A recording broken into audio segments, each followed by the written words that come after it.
Welcome everyone to class number 3 in the original text in the Hebrew of the Sefer Sheva Mitzvot HaShem, and in the English otherwise known as the Divine Code. We are currently still in the introduction. We are on page 27, third line. We're in the middle of discussing the Rambam, that the way that he words it and the way that he puts it, that the Jewish people are obligated to be koife, to compel or to force the people of the world, the non-Jewish world, to keep these 7 commandments. And this is a halacha, this is a law, which is relevant for the Jew to know, because it's an obligation on the Jew to see to it to get the non-Jew to keep his 7 commandments. And the Ben Noach himself needs to accept it as well, but that's from his end. And ideally, the Ben Noach needs to accept it because they're God-given through Moses at the revelation at Sinai. That's what the Rambam Maimonides stresses. And we continue now. Again, page 27. Gambi Yisrael, by the Jewish people as well. You have it? Metzinu, din doime, shel kfiya, al kalbolas oil mitzvos, v'loi ko'enesh v'din. We also find that when it comes to the Jewish people, to a Jew, there is a rule of forcing the person to accept the yoke of the commandments, not just as a punishment, but to simply force the person to accept the fulfillment of the commandments. Hein kfiya hal mitzvah achas levada, that applies to forcing a person to do a particular single mitzvah. There's the expression that we force the person until his soul departs from him. Meaning, it's an expression, but it means we force him up until the point of death. That means we really torture the person until the person accepts to do this particular commandment. That this force, eina begeder einish, it's not as a punishment, ela begeder kiyum hadavar, but rather it's in the category of fulfilling that particular commandment. So it's not that the punishment for not keeping it is beat him to death or almost to death. There's no punishment. It's that he needs to do it, and therefore whatever it takes, even if it means beating him, that's what you do.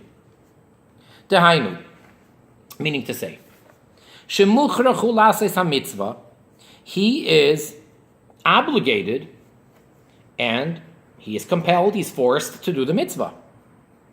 Umachrichin oise based in the kaima dover, and the Jewish court forces the person to do it. Now, obviously, this is only in certain cases, and it's an exception, and it's an extreme case, but it exists. See, generally speaking, the general attitude of the Torah would be that every individual has free choice, and no one is going to force an individual to do a particular commandment, a particular ritual, a particular observance of a mitzvah. And if the person does it, fine, he'll get rewarded by God. And if he doesn't, and he knows better, and he chooses not to do it, then he will be punished.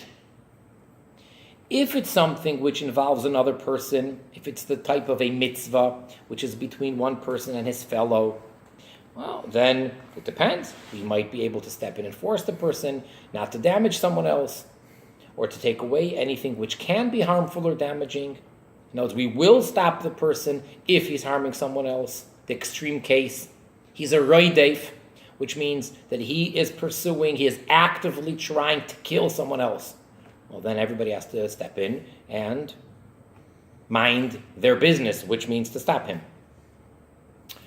Or if the person's just doing something dangerous, so we will stop him. Without getting off subject, but even in society, if someone is trying to harm themselves, we find that we try to stop the person.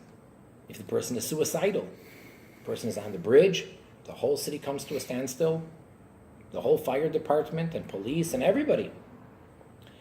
However, if it's something between man and God, bein adam lamakoim, then, generally speaking, we don't force the person to do the mitzvah.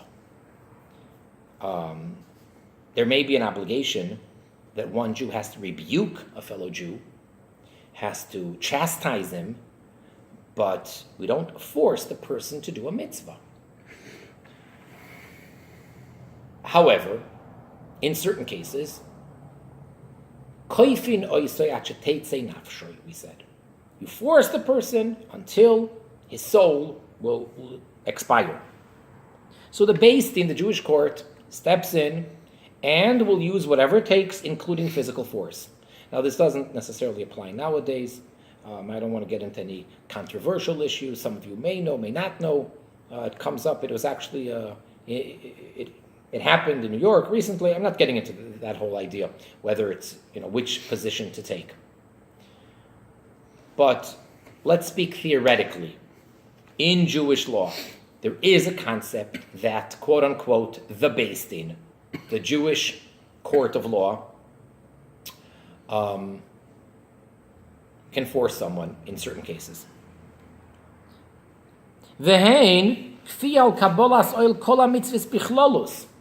And also, with regards to keeping all the mitzvahs in general, to accept the yoke of fulfilling all the mitzvahs. Beforehand, we spoke about particular mitzvah. And now he's saying it also applies in general. As the Rambam writes, Hilchas Melachim Perek Yud, Halacha Gimel, in the Laws of Kings, chapter 10, Halacha 3.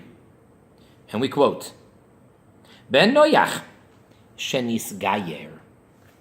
A Ben Noach, a non-Jew, that converted, he became Jewish, V'ratza lashuv me'achrei Hashem. And afterwards, he had regret. And he wanted to go away from the ways of Hashem, meaning from keeping the Jewish observance. He wanted to become non-Jewish again. There's no turning back. He says, I don't want to be a ger, meaning a ger tzedek, a Jew, a convert to Judaism. I just want to be a ger taishav. That's what he now decided. That's good enough for me. As he was previously. We're talking about a Ben Noach, and he wants to come closer to serving God. So he says, you know what? I want to keep these 7, and I want to keep them because they're God-given. And he formally accepted them. When we have the Ger Teishav, which is in the time when you have the Jubilee year in effect, he's a Ger Teishav. And then he decided to become Jewish. So he went all the way, went to the Beis Din, accepted all the mitzvahs, went to mikveh, and immersed with the intention for the sake of becoming Jewish, was circumcised, accepted formally all the mitzvahs, and then at some time after that, whether it was an hour later, whether it was 10 years later, makes no difference. He then decides he wants to go back, to become a Ger Teishav. Ein manichin loy. We don't let him. The Jewish community, the Jewish court, does not allow him to. But rather, he must be like a Jew for everything.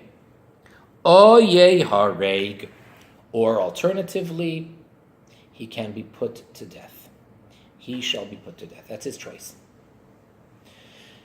Now, it goes without saying, and I hope that I need not say what I'm about to say.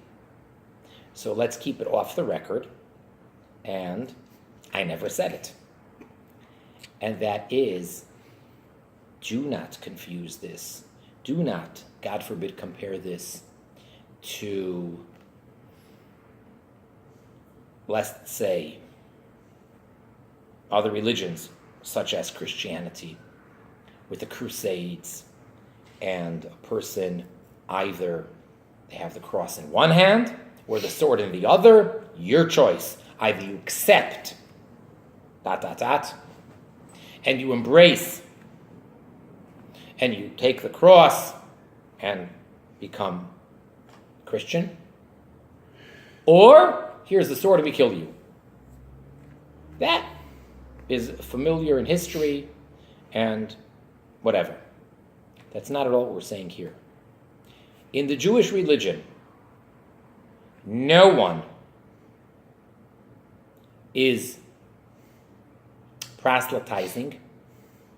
None of the Jews are supposed to be going out there and trying to encourage people to convert to Judaism. Not at all. No Jew is supposed to be trying to encourage non-Jews to become Jewish. Not at all. And as a matter of fact, if someone does come, at first, the person is pushed away. We need to know that the person is truly sincere. We're not looking for converts. No one asked the person to convert. And again, without getting off subject, and this is a topic which is very relevant, and it is something which is, as I said, very relevant nowadays as well, and it's very practical in many cases, and it does need to be dealt with, and we should perhaps devote a class or a big part of a class to it, and that is, what are proper reasons for a person to convert to Judaism, and what are not. For example, unfortunately, sometimes for the sake of marriage, people, quote-unquote, convert. As a rule, as a general rule, that is completely unacceptable. And those are not grounds to convert.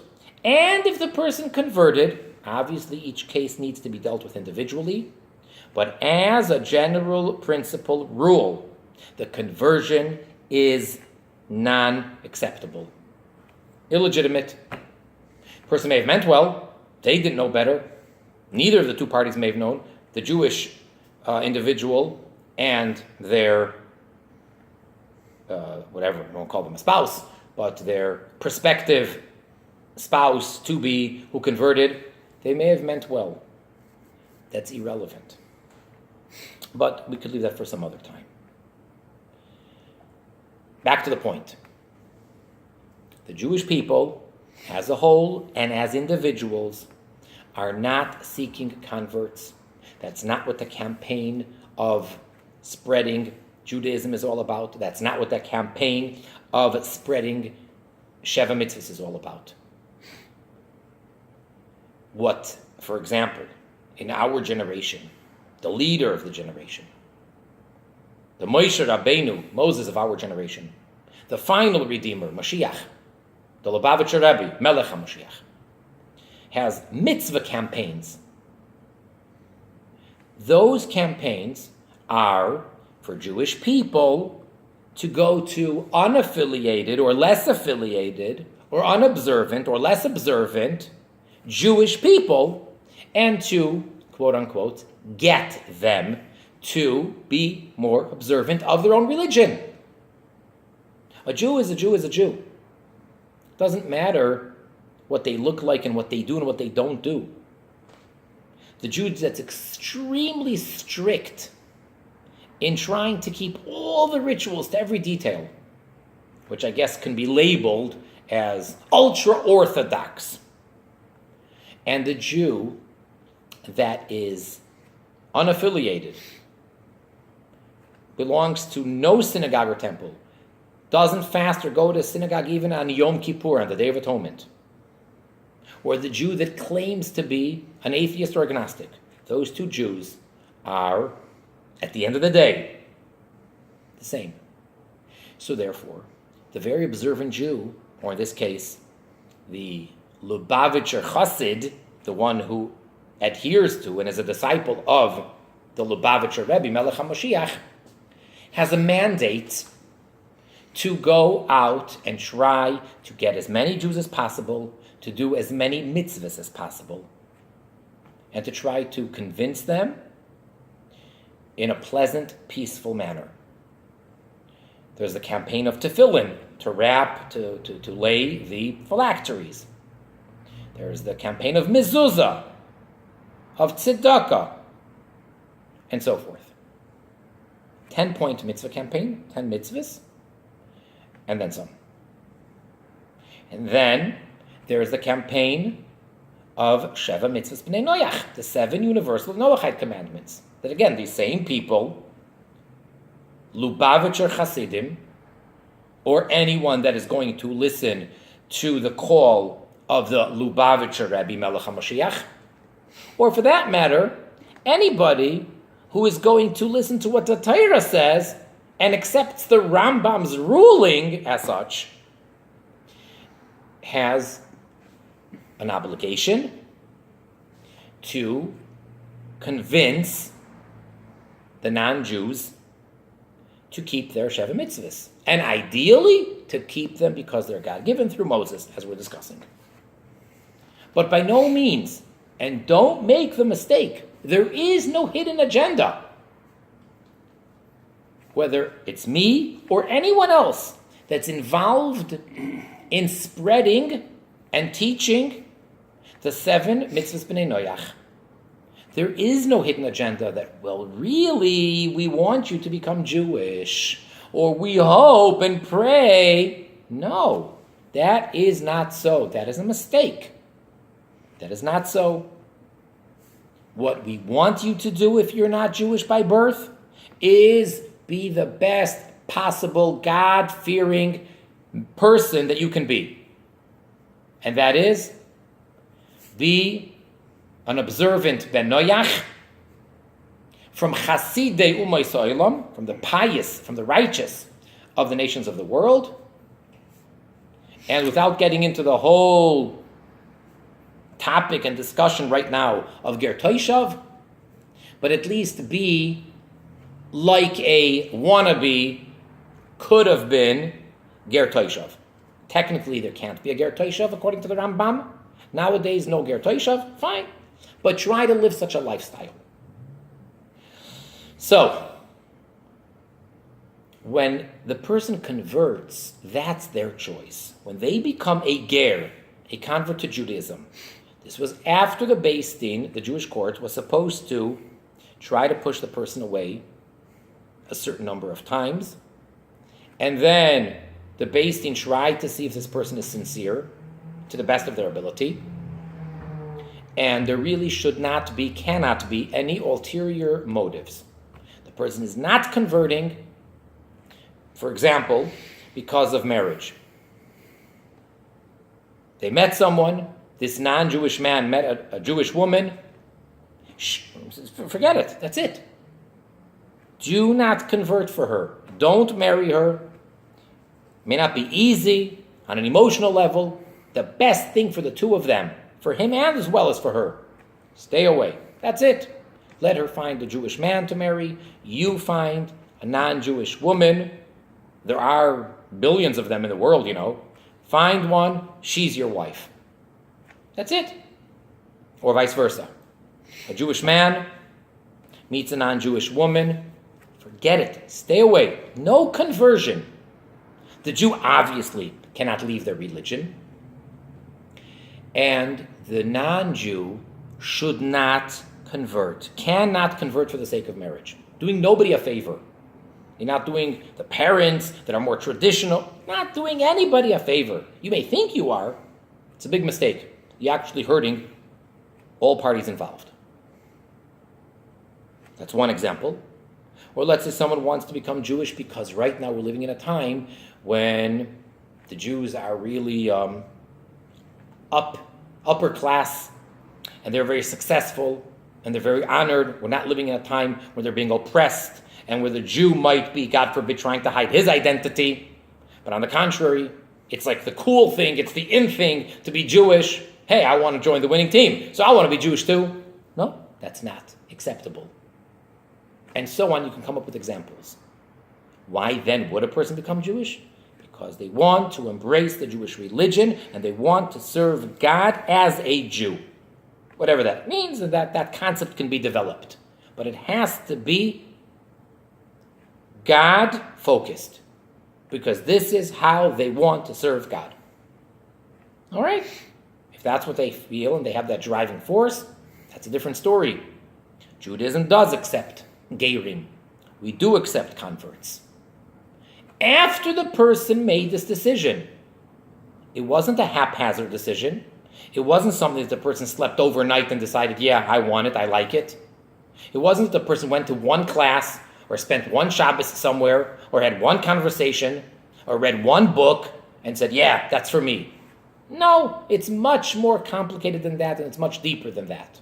So the person did finally go through the conversion. That's their choice. That's it. Now, if they want to back out, either they're Jewish and they behave as a Jew, or, as the Rambam rules, they shall be put to death. So here we have a case where a Jew is being forced to accept the 613 commandments, and if not, they'll be put to death. Now, that's not someone who's a Jew by birth. This is a unique case. This is someone who was not born into it.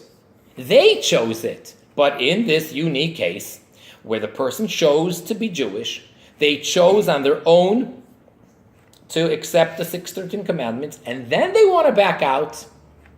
No. Then the Beis Din, the Jewish court, forces them. All right, so we find the concept of forcing a Jew either to do one particular mitzvah or in general, because this ger is now as Jewish as the next guy. He or she are 100% Jewish once they went through a proper halachic giur conversion. So we find the concept of force by a Jew as well. Oid mevaer b'lekutei siches al pi hatzafnas paneach. Furthermore,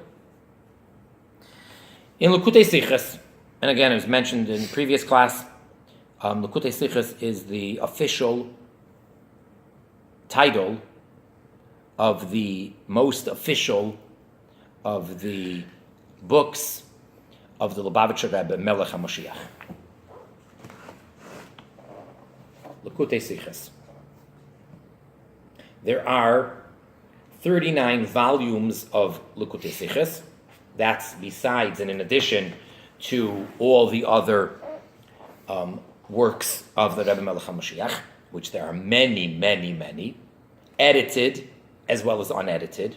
Lekutei Sichos are all edited talks and essays, and it goes in the order of the portion of the week.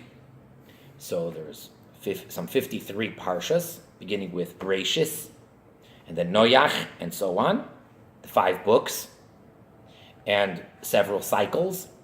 So you have a total of 39 volumes, of which each one contains many sichos on each parsha. All right? So in Lekutei Sichos, based on the Tzofnas Paneach, the Tzofnas Paneach was one of the greatest geniuses. He's known as the Ragachover. His name was Rabbi Yosef Rosen. And based on what the Ragachover writes, the Rebbe Melech HaMashiach explains, Shechasid umoy sa'olam einoi davka ger toishav. Remember, we refuted the various different opinions of other achronim, of other commentaries of the past couple hundred years. And now the author here is explaining the correct approach based on his understanding of the Rebbe Melech HaMashiach's explanation. So, according to the Ragachover, someone who is a chassid of Umay Sa'olam, which is a term that the Rambam uses, and that by all means can be used today as well for a person who is an observer of the 7 mitzvahs, that doesn't have to be a ger toishav. They are not synonymous.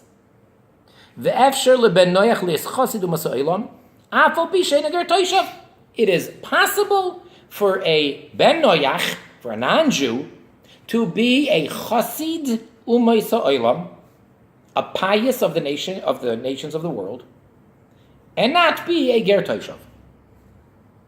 V'lachein, and therefore, for that very reason, Lehizkir Rambam kan shein mekabel ger toishav lizman sheivol noya kedarke b'chol makom shizkir din ger toishav. And for this reason, the Rambam here does not mention that which he mentions every time the concept of ger toishav comes up. And you can see in footnote 29, they list the 4 places in the Rambam, which is a lot, because in general the Rambam does not repeat himself, and every word in the Rambam and every ruling is measured, and how he says it, and when he says it, and where he says it, and the order, everything is measured. And when the Rambam writes something, he's taking for granted and relying on the fact that you have learned it and you will remember that. And therefore, you have to learn the Rambam, ideally, in order, in the proper order, out of the 14 books, beginning with the first one, and then working your way through all the way to the last book of Judges and the Laws of Kings. And yet, every time it mentions ger toishav, the Rambam says, we do not accept ger toishav unless the Jubilee year is in effect. So it's in Hilchos Avodah Zarah, chapter 10, Hilchos Milah, chapter 1, Hilchos Shabbos, chapter 20, and Hilchos Isurei Bia, chapter 14. And yet, here in the Laws of Kings, where this is the topic of Sheva Mitzvot B'nai Noach, he doesn't tell us this rule that he keeps on repeating. Doesn't mention it. Why not? Because when the Rambam says that the Jew is obligated to be koifeh, to compel the non-Jew to accept and keep the Sheva Mitzvahs, he doesn't mean that we're supposed to try to get them to be a ger toishav. Ever. Not during the Jubilee year, and not when we don't have the Jubilee year in effect, such as now. That's not the intention. A Jew is always obligated to see to it to get the non-Jews to keep Sheva Mitzvahs.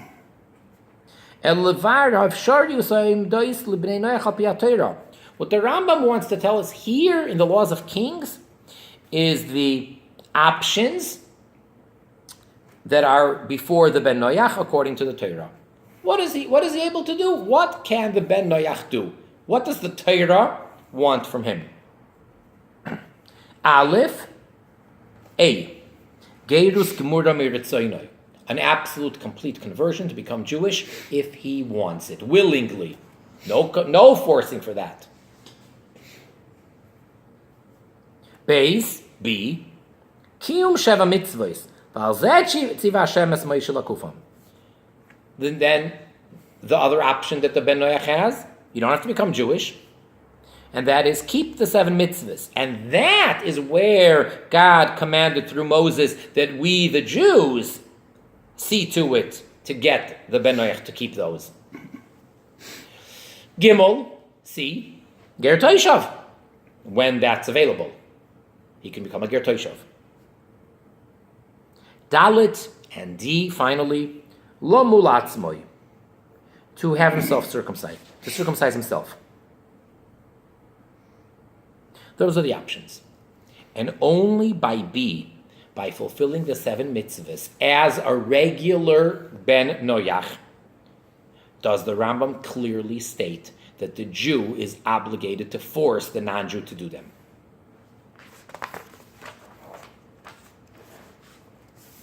Page 28. What comes out from the explanation of the Rebbe Melech HaMashiach in the Rambam is as follows. We're going to sum up now what we learned. Aleph, number 1.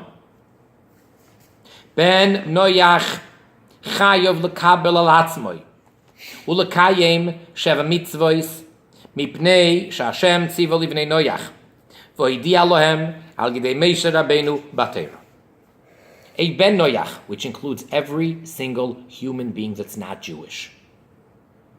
The ben Noach is obligated to accept upon himself or herself and to fulfill the 7 universal commandments, because this is part of how he's keeping them, because they are commandments given by God to the sons of Noach, and he has informed us through Moses in the Torah.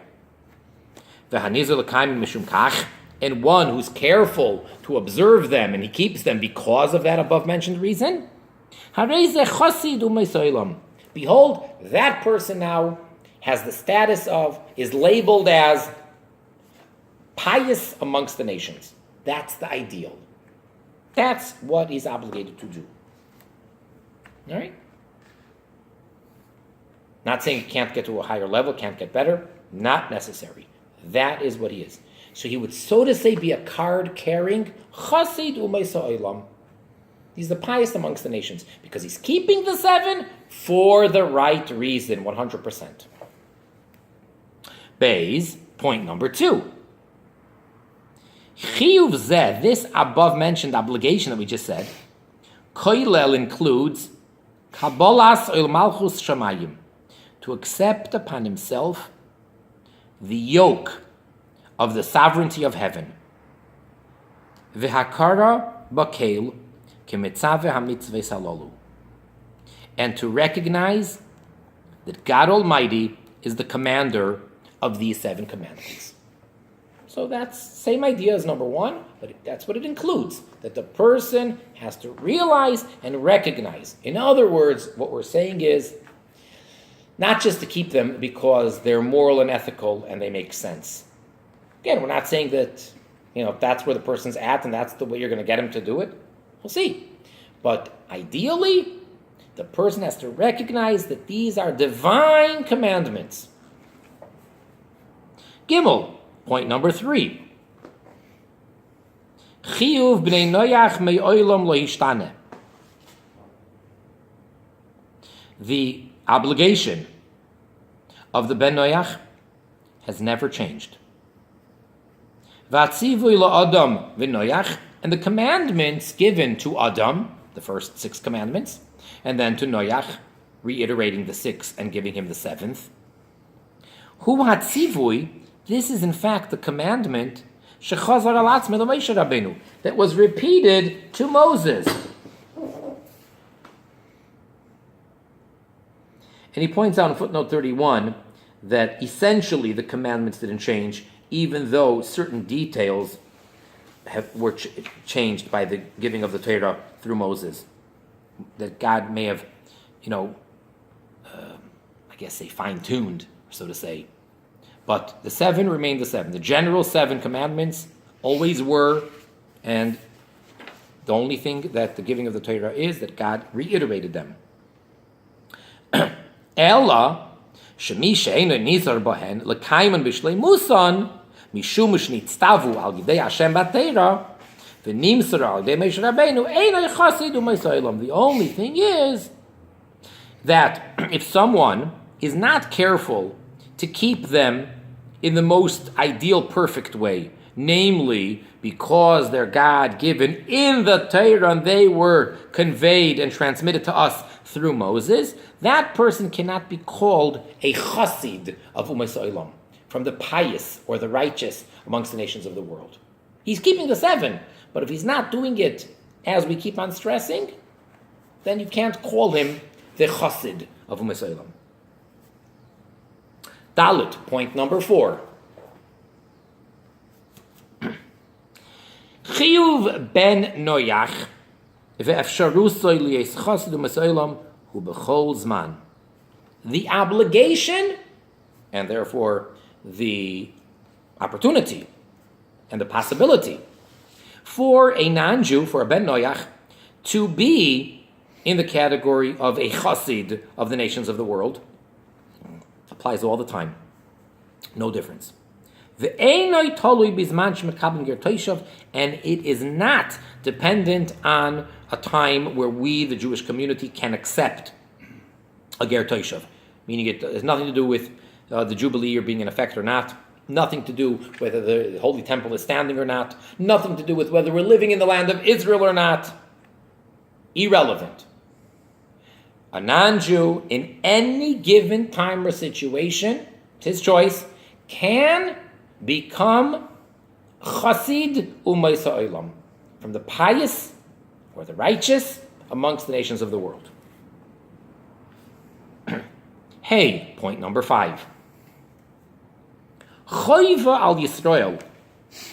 It is the duty and the obligation of the Jewish people, kechelek mikiyum ha'Torah mitzveiseha, as part of their fulfillment of Torah and its commandments, lachoif es bnei noyach lekabel al atzmon ulekayem sheva mitzveisehem, to compel or to force the bnei noyach to accept upon themselves and to fulfill these 7 commandments.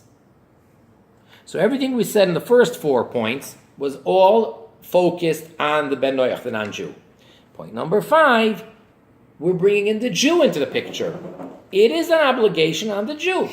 So again, just as the Jew has an obligation to keep 613 commandments, or as many as are applicable, and just as the Jew has the obligation to care about his fellow Jew and see to it that they also keep the mitzvahs,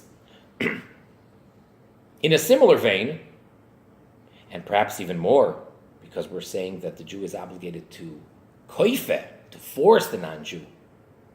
That's perhaps, arguably, more than the Jew has to do to his fellow Jew. To see to it that the non-Jew keeps his 7. And now, within this last 5th point, that the Jew is obligated, as a Torah-abiding Jew, to get the non-Jews to keep their 7. So this force is divided up into 2 different ways. And they are Aleph, A. Kfiya l'kayim ha-mitzvahs b'poyol. One point is that the Jew is obligated to see to it that the non-Jew actually fulfills the 7. Keep the 7. And even if they're not accepting these commandments upon themselves, mishum shehem tzivuyei Hashem haksuv b'Torah al yedei Moshe, even if they're not doing it in the ideal way, and they're not keeping the 7 because they are divine, they're God-given laws in the Torah through Moshe. And because of that, even if they keep the 7, they will not be considered on the level of a chassid of the nations of the world. Afal pichein, nonetheless, it is our, the Jewish people's, obligation and responsibility to force them to at least keep the 7.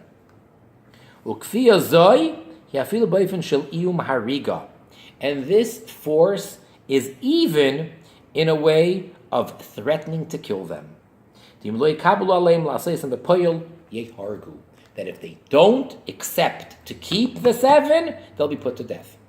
So the Jew is not obligated to threaten and to force the non-Jew to keep it necessarily because it's God-given through Moses and the Torah. That's the ideal way. But the minimum requirement of the Jew is get him to keep the 7 and not transgress, to the point of threatening to kill him.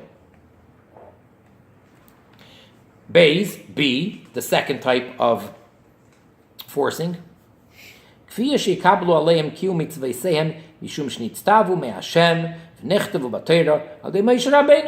there is the other point, that the Jew is supposed to force them to keep these 7 because they're God-given in the Torah through Moses.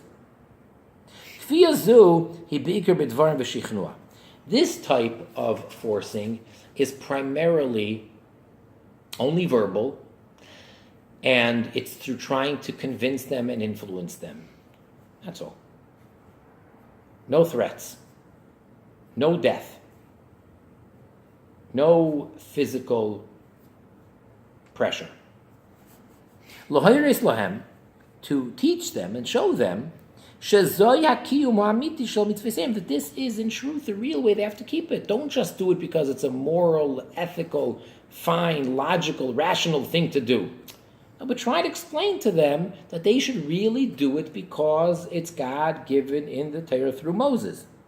But we, the Jews, do not kill them if they don't keep it because it is commanded by Hashem. We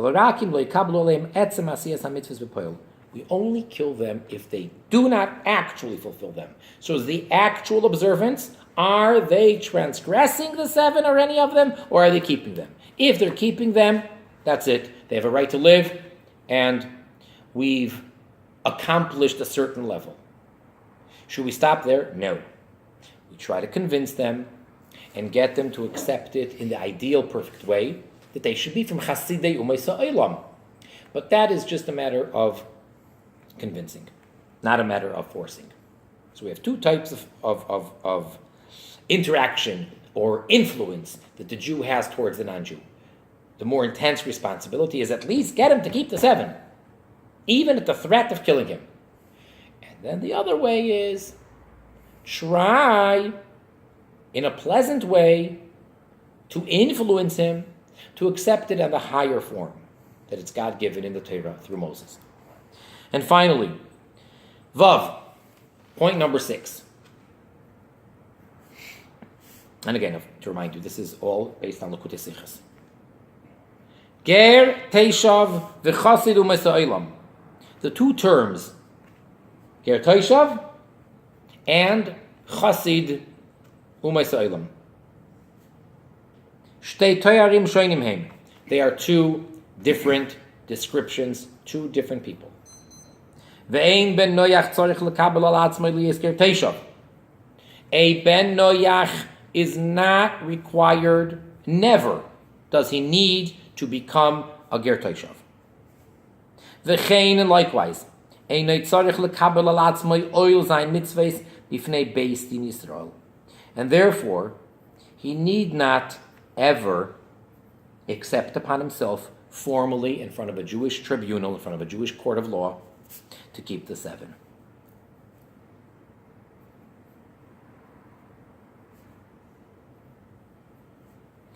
And to strengthen this point, so in footnote 32, he points out over here that so it seems very clear from the language of the Meiri. The Meiri was one of the early commentaries on the Talmud, and the Meiri to Sanhedrin 56 says that every or any ben noyach that keeps the 7 is chasid u'masaylam and has a share in the world to come, and the Jewish people are obligated to support him. And he didn't mention anything about a ger teishav over there. So from that, he wants to deduce that there's no necessity for them to formally accept it. So, to sum it up in practical terms for now, today the Jew cannot threaten with killing the non-Jew. That's not acceptable. So that remains theoretical. Just as no Jew can be put to death by any court of law today, even for the worst transgressions. Can't do it. We don't have the power to do it. Again, the only time where someone would be put to death, and it doesn't have to be the court, you don't wait until then. If it's a roidef, someone who is actually in the midst of pursuing someone else to kill them or something of that nature. So then we say that whoever can has to stop the person, preferably without killing them. But if the only way to stop them is by killing them, then you have to kill them. But that's not as a punishment. So as a punishment, no. So too, practically speaking, the individual Jew, or for that matter the court, cannot even threaten the non-Jew with killing him. So practically what remains today is that every Jew needs to reach out to every non-Jew that he possibly can. Whatever his influence is, however far-reaching it is, whatever interaction he has with a non-Jew, if he has a business associate, he has a client, especially if the non-Jew needs the Jew. The non-Jew wants the business of the Jew, whatever the case is. And therefore the Jew is in an influential position. So I remember many times when the Rebbe Melech HaMashiach was speaking about the Sheva Mitzvahs, especially initially when he was first introducing the campaign in the early 1980s. So the style,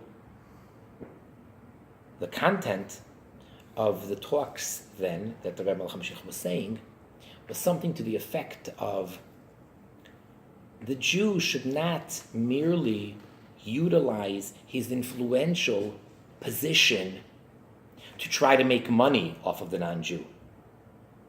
Right? In business, you say, well, as long as I'm being honest and everything, I want to make the sale or whatever the case is, fine. But if you're in an influential position now, utilize that to inform him and to influence him to keep the Sheva Mitzvahs. So any Jew that has any influence on any non-Jew is obligated, is required, is commanded to do his best to, quote unquote, compel, or better, influence the non-Jew to keep his 7. Ideally, try to get him to keep them because they're God-given in the Torah through Moses. If not, at the very least, keep the 7. That's the obligation of the Jew. And now, turning to the non-Jew. So again, ideally, every single non-Jew in the world should be Chasidei Umas Olam, which means keep them because they're God-given in the Torah through Moses, our teacher. If you're not going to do it for that reason, at the very least, you have to keep the 7. Keep the 7. And if you keep the 7, you're not going to be in the category of a Chasid of Umas Olam, but at least to be a law-abiding Ben Noach. So whoever's going to be listening to this or watching this, as long as you speak English, so that's a big chunk of the world population, I'm trying to do my share. So I beg of you, if that's permitted, I turn to you, and if I can, I would outright demand of you, for whatever that's worth, and it's not my authority, it's by the authority vested in me as a Jew, going all the way back to Moses at Sinai. So therefore, I am a messenger, I am an agent, a representative of Moses, and really of the commander of God Almighty, through Moses in the Torah, to inform you. I'm not threatening, and I'm not telling you what's going to happen if you don't keep them. No, I'm telling you, these are the 7, and you need to keep them. Ideally, keep them because they're God-given through Moses in the Torah. Perhaps I should have mentioned at the beginning of the class, but it's a good point to mention it. I would like to dedicate today's class to a dear friend who was very much involved. I think it's fair to say, in a certain way, one of at least one of the most involved people in Sheva Mitzvot Bnei Noach and in spreading the Sheva Mitzvot Bnei Noach, who just passed away this week. His name is Boaz Kali, of blessed memory. You can look up his name, an Israeli, and he did incredible things for Sheva Mitzvot Bnei Noach. That was pretty much what he was involved in, but big time, very, very much, primarily in Israel. He had the Sheva Mitzvahs translated into Arabic, thousands and thousands of copies, whether they were booklets or brochures or cards, and he would go into many of the Arab villages, and he would meet with many sheikhs and many Arab leaders, and he had proclamations that they signed, and he did this in public, and you can look it up, it's documented, you can watch various videos of this, and he did a tremendous, tremendous amount of formally and officially getting so many Bnei Noach, so many non-Jews, not exclusively, but I think mainly Arabs, to accept all 7. And it's just very incredible. And unfortunately, he passed away, was not old. And so I'd like to dedicate, as I mentioned, this class to his memory. And aside for Bnei Noach, probably goes hand in hand, he was also very much involved in doing whatever he possibly can, and he felt that this was what he needed to do in order to bring about the redemption through Mashiach. So he was very, very much involved openly in the revelation of the Lubavitcher Rebbe Melech HaMoshiach as the Messianic King. So may his departure be a very temporary one, and as soon as we have the complete redemption manifestate itself in the most revealed way down here. So one of the things that happens is principle number 13 of Maimonides' 13 principles. Number 12 is the coming of Mashiach, of the Messiah, and number 13 is Tchias HaMesim, the resurrection of the dead. So may all of that happen very, very soon, very speedily, immediately, and Boaz Kali should be amongst those that are resurrected immediately. Let us begin the next piece now. We're on page 29.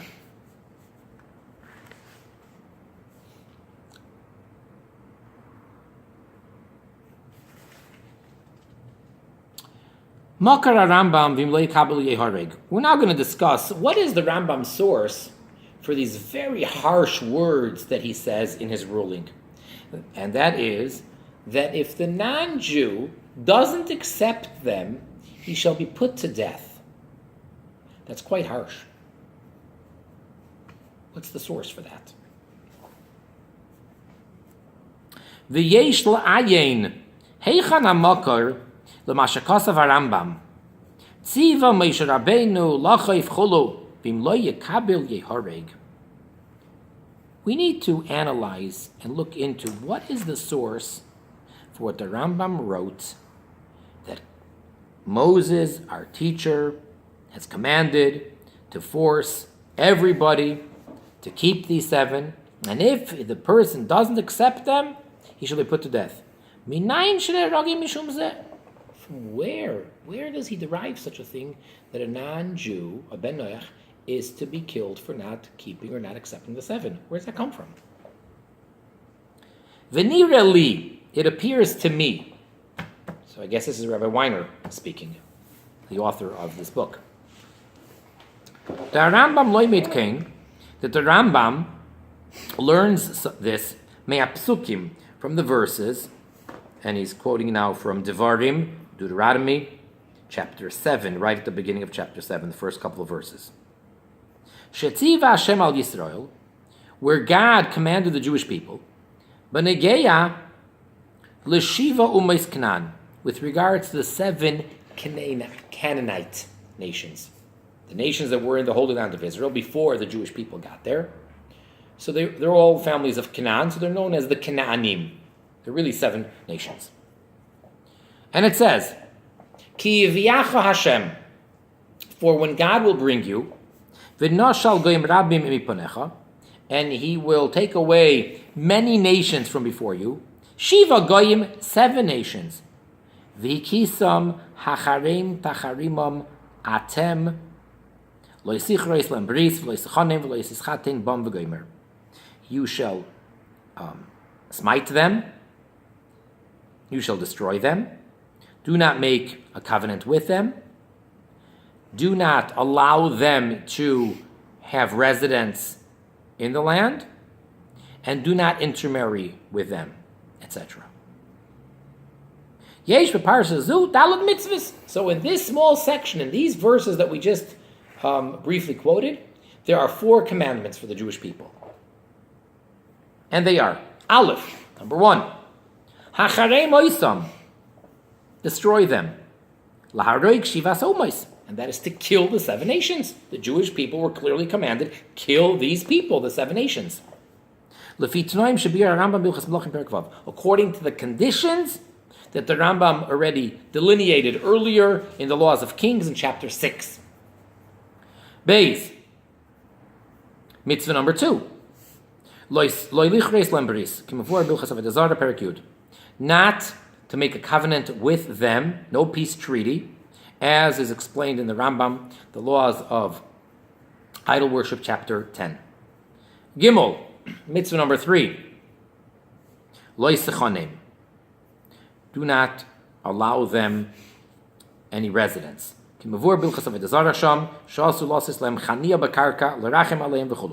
This prohibition, this negative commandment, includes, as the Rambam explains there in the Laws of Idolatry, that it's forbidden to allow them any residence, to have any real estate in the land of Israel. It is forbidden to have mercy or pity on them, etc. And finally, Dalit, mitzvah number 4. It is forbidden to intermarry with any of these 7 nations. As is explained in the Rambam, in the Laws of Forbidden Relations, chapter 12.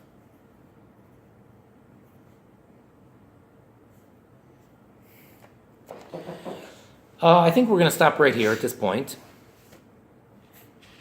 And based on this, we're going to get into the, this will be a segue as to how he understands why the Rambam says that any non-Jew who does not accept these 7 shall be put to death. So we already find such a concept when it comes to the 7 nations, the 7 original nations of the Canaani. So until next time, wishing everyone well.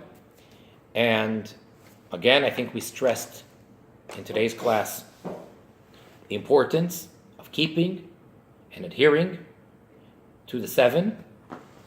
And may we all do our share to bring about the complete redemption through our righteous Mashiach now.